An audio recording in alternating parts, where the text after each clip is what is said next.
과거 종신형을 여러 번 받은 범죄자들은 몇 명 있었으나 사형 선고를 2번 받은 인물이 있었을까요? 네, 있었습니다. 미친개라 불린 조셉 타보스키. 그가 사형 선고를 2번이나 받은 이유 함께 보시죠. 1950년 조셉은 자신의 25번째 생일을 맞이하여 미국 코네티컷주에 있는 웨스트 하트퍼드의 한 가게에 동생인 알버트 타보스키와 함께 들어갑니다. 잠시 후 한 발의 총성이 울렸고 두 형제는 체포되었습니다. 총성이 울린 후 두 형제가 가게를 나오는 것을 목격한 시민들이 신고를 했고 그로 인해 덜미가 잡힌 것입니다. 형인 조셉은 자신이 아무 짓도 안 했다 발뺌했지만 잠시 후 동생인 알버트가 가게 주인을 해친 것은 조셉이고 강도짓을 하려다 그랬다고 진술합니다. 당시 가게 안에는 둘을 제외한 별다른 증인이 없었습니다. 며칠 후 열린 재판에서 판사는 알버트의 증언을 토대로 조셉에게 1급 살인죄를 적용, 사형을 선고했고 같이 범행을 저지른 알버트는 종신형을 선고받습니다. 조셉의 사형은 생각보다 오랜 기간 미뤄졌고 그 사이 감옥에 갇혀있던 알버트는 자주 이상 행동을 보여 결국 정신병동에 수감됩니다. 1955년 코네티컷주 최고법원은 조셉의 유죄 판결과 사형 선고를 번복합니다.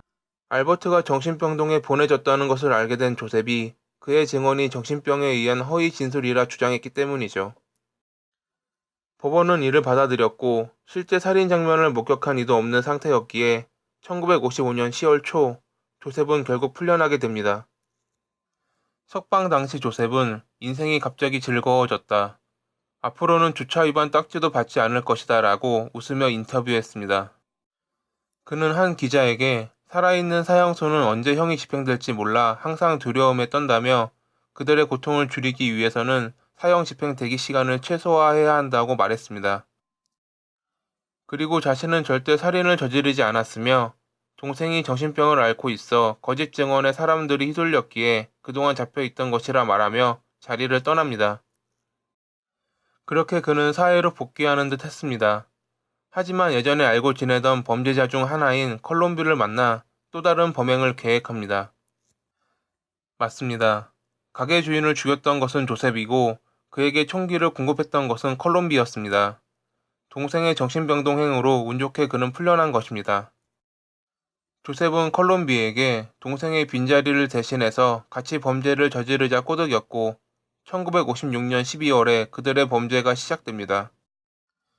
그들은 약탈과 강도짓을 일삼았고 많은 희생자를 내었습니다. 그러던 중 그들은 한 가지 실수를 하게 되면서 덜미가 잡힙니다.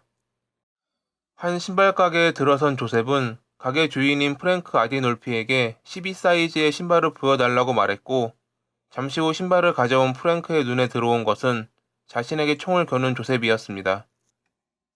옆에 있던 컬럼비는 가게의 금고를 털었고 그 사이 조셉은 마침 들어오던 손님 부부와 프랭크를 쏘고 달아납니다.